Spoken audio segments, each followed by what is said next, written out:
Hello, everybody. Okay, so I didn't come on last week, or I don't know how many weeks I'm behind at this point, because I started the Facebook Ads course, which I kind of ended up building as that group of people were going through, so that I could make it as useful as possible, which I really do like that way of educating, because I've just noticed that time and again when I do a standalone course, when I look through all the people, there's a very small percentage of people who finish the course, which is how it is for all courses. That has nothing to do with the course itself or the material. It's just that courses are really easy to ignore.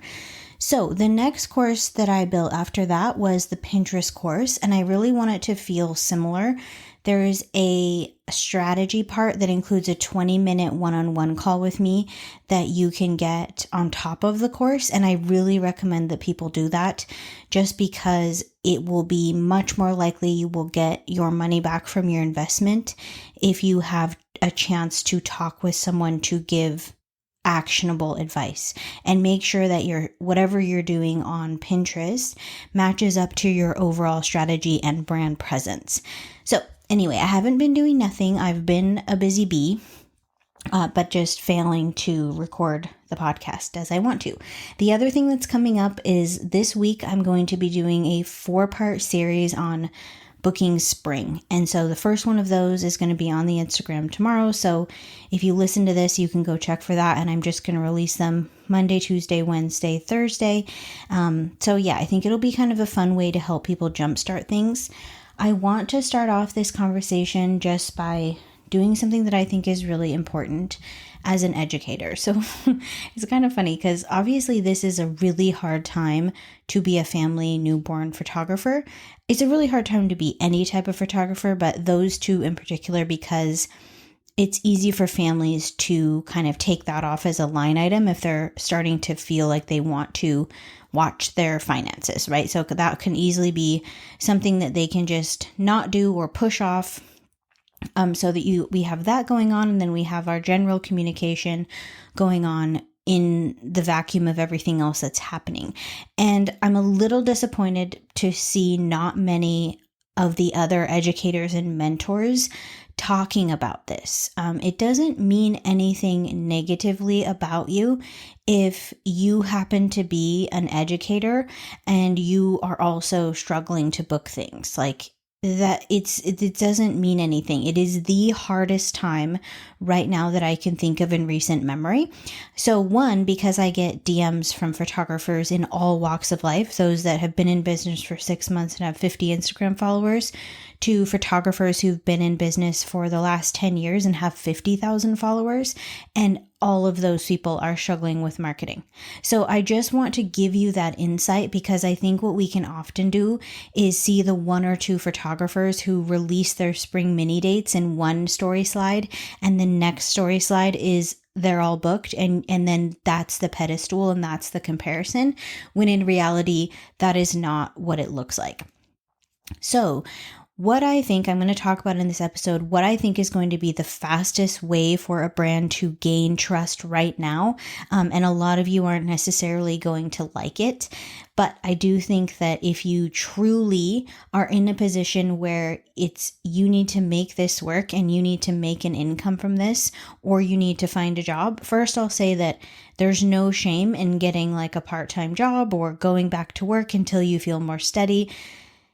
There's a lot of rules about what success looks like in this industry, and the people who have the $100,000 a year full-time careers are very rare. And so I just want that to be known, and I want you guys to believe it, to actually hear it and believe it. The majority of people are not making a full-time income, and that's just the reality of how it looks. And there's also the people who are teaching and educating and not even relying on session income to make it. So the people who are in the hardest spot are the people that are photographers and photographers only, and they're trying to make a livable wage from family and newborn photography. That is difficult.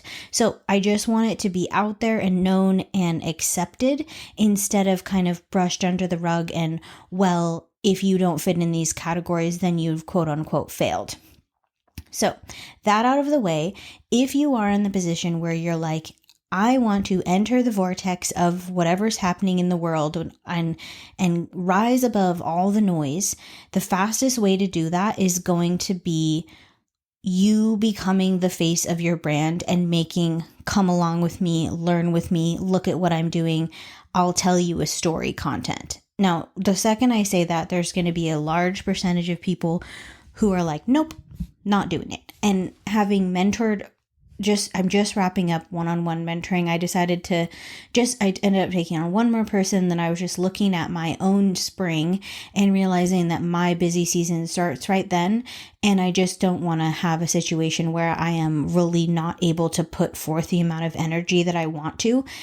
So anyway, I'm wrapping up a lot of the people that started in January and having just some clarity for myself about what it looks like to help someone market through a time like this where it's really hard to get them even a small win. I mean, it's really hard. It's frustrating. It's frustrating for me because I want nothing more than to see clients win.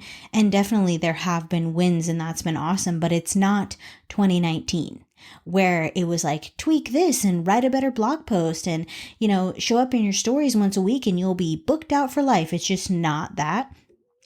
So when I talk about capacity, there's these components of marketing. It's like, how much time do you have? How much mental capacity do you have? Have you worked through all of the stuff that'll keep you quiet, questioning, comparing? Because I would never want to set someone up to fail and be like, here's the only plan that works. And if you can't do it, then you should just hang up your camera and go back to work. And so if you were thinking like that, I have got to get more local eyes on my business, I would create locally driven storytelling content that has as much connection with actual humans in your town as you can possibly muster, whilst not worrying about annoying people and who's actually watching or judging you, because people are going to judge you anyway. So you might as well be judged building a little creative business, which I think is such honorable work. A couple episodes ago, I talked about kind of trying to, and this resonated with people because I got so many DMs about it, trying to reconnect to the joy of this job. That is such a huge piece. I've had all these last minute bookings and I'm really happy that my brand is optimized, like I say, 1,000,000 times to accept a last minute person. This person ended up booking a newborn session for the next day, through online booking. It just showed up on my thing. So that situation, as I was doing that session, there's so much joy in that part of the job. And when I sit down and I think about the scope of my work or your work or all of our work time, like how much time we spend not with our families, not exercising, not making meals, not driving to do errands, not all the other things, how much actual time in focused work we do with our business, those little joyful snippets must drive that chasing of that, being that provider and facilitator of joy for families must drive the mundane tasks that bring the visibility. And that's just the way it is. And it's never been harder to do because it's not like all of us as humans and me as a mother of daughters and someone who's not happy about what's going on. It's not so easy to just push that all aside and show up. But I made myself a promise because I knew this is how it was going to be. And I made myself a promise to keep pushing forward and trying to be an example of what's possible. You'll notice if you followed me for a while that the amount of output I have is times 4 compared to last year. And that's intentional. So I'm trying to say, I did an extremely chaotic live where my microphone fell over. I muted myself for a while. There was people just slamming around outside of my office. There could not have been more things going on, but I'm just letting go of all of that imperfection and showing up as myself. Very few brands, family photography, newborn brands, do I see that are driven by the photographer and making like stories for people, whether it's in blogs or emails, local email newsletters that are community anchor points, or blog posts that are super helpful for moms that have just had babies, or moms that have 2-year-olds or 3-year-olds or 4-year-olds or whatever. It's very rare to see a brand that is committed to that. And instead, it often feels like many of us are stuck in the polished Instagram feed, showing up once or twice in the stories, and you maybe even putting a poop ton of work into your SEO. I actually had a really fun thing where I had a photographer come to the studio for the day, and actually it was 2 hours of marketing work. So we sat laptop by laptop and we talked about her current strategy, her capacity for marketing, and then kind of coming up with a new plan for some increased visibility, and then finished off the day with headshots, which I honestly just loved so much because I could kind of like force the action right there and facilitate the conversation real time. The way I mentor people is often on Voxer. So like they'll send me a Vox and I'll read it or reply, and then they'll reply, and it can be like, if it can be a situation where one action item can take a week to actually get out in the world, because it can be a way for people to buffer, to not have to do it because it feels scary or overwhelming. So it's like more details, more clarity. It's like seeking clarity is creating this buffer that keeps pushing the execution of the task out. And I think if you weren't in mentoring, you could find yourself doing this in your day-to-day life with lots of things: uncomfortable conversations, looking at the news, thinking about things. We're buffering. I love that word because it feels very true to what that feels like. So anyway, during this conversation, we were just talking about what are the methods that we have at our disposal to get more local eyes on this person's business? What communities is she already a part of? And, she was very careful to be like, I don't want to sell to my communities. And so it was just about coming up with a little bit of a script, a better way of talking about her passion and what she's doing. That's not like, hey, if you haven't signed up for my mini sessions, then you're a piece of trash. It's just like, hey, I'm super passionate about this thing that I'm doing. And like being this facilitator and capturer of your family's joy is one of the greatest honors of my life. Like, how do we communicate that to our local audience? And the way this became so clear for me is I photographed someone in February that I've known for a really long time, and she didn't even know I had a podcast. And in my head, I'm like, anyone who is aware of me knows I have a podcast, but it's not true. I meet people all the time who don't know I have this podcast. It's not like a huge staple of my brand, and I definitely need to talk about it more and create content around each episode, which is in the works. I have my little interview with my high school intern, which I'm really excited about. She's actually been identified as the person. So we're going to do an interview, and then she's going to come and be the intern. And she's like really passionate about marketing and social media. And so I'm really excited to just have some more help on execution and to see what that looks like, and hopefully I'd love to create from that some sort of like blueprint for a family photographer intern and what that could look like. Because I think the tangible skills that a young adult could get from helping us with our businesses could be very good on a resume. And I think we kind of assume that we're discounted from something like that because we're not professional enough or whatever. And so I'm trying to kind of break the narrative on that.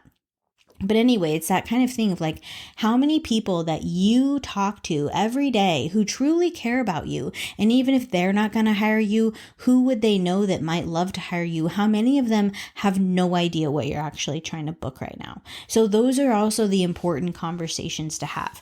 But if you're looking for a way, let's say you're in your town, you're aware that you're not as known as a local photographer that you think you should be. How do you get as many local eyes on what you're up to as possible? And that come along with me, storytelling, let me collaborate. I'd love to watch you grow. You can help me grow. That is going to be the fastest way. And it's so interesting because I was looking on TikTok, and there was a girl who had a goal of starting in January, growing her account to 100,000 followers. And I'm not someone who cares about followers at all, and I don't want anyone to chase that metric. This is about visibility. So she set the goal.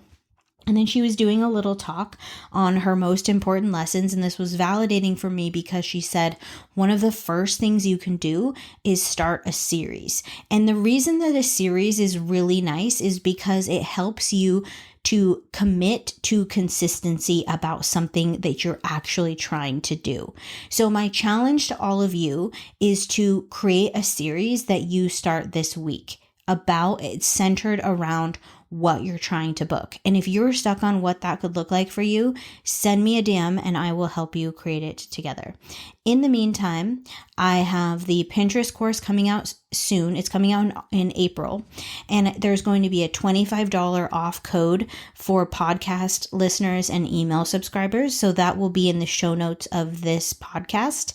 And I'm really excited about it because Pinterest has been, for the last 5 years, definitely a major content or client accusation. It's falling apart here at the end. A client getter. It's been a client getter for 5 years for me, pretty consistently, and I don't have to do much work. So having a lot of different ways that people are learning about you and coming into your brand, Pinterest is definitely one that a lot of family photographers either don't have quite optimized or aren't using it all. So I'm really excited to hopefully change the statistics on both of those things. So if you're curious about what a possible series could be, shoot me a DM. It can be so simple, just something to have people who are local. It's definitely geared towards local families. Turn towards your brand and start to tune into what you're saying. Because unless you have a ton of money for ads, which is always another option, you need some way that people can tap in. So the series that I'm starting on Instagram is a 4-part one of me marketing my own spring. And so there'll be more ideas in there as well. But anyway, that's what this week's episode is about. And yeah, I'm looking forward to it. I know it's hard and it's a weird time, and people who are my age, or 40-ish and below, have really been living through unprecedented events for an unacceptable amount of time, and that just keeps continuing to go on. But I can't just set down my whole life and wait for it to be easier, because if I don't do this, then I have to go work for someone else, and I would rather, probably drop a small weight on my foot every single morning than do that. So I'm out here, I'm trying things, I'm having success. I set a goal. I was telling a mentee that I set a goal last week to book $4,000 worth of sessions, not sessions that week, but just for the year. And I hit it because I tried a lot of stuff and I put myself out there and I sent some emails and I followed up on some ghosting inquiries and I did it. So some of it is just that little bit of bravery showing up because it's worth it to me to continue to be the person who helps families see, oh wow, I'm going on a really weird rhyme here, help them see their future selves in these past moments. And if I'm not going to do it and you're not going to do it, someone else is going to do it who doesn't care as much, so it might as well be us. All right, have a good week.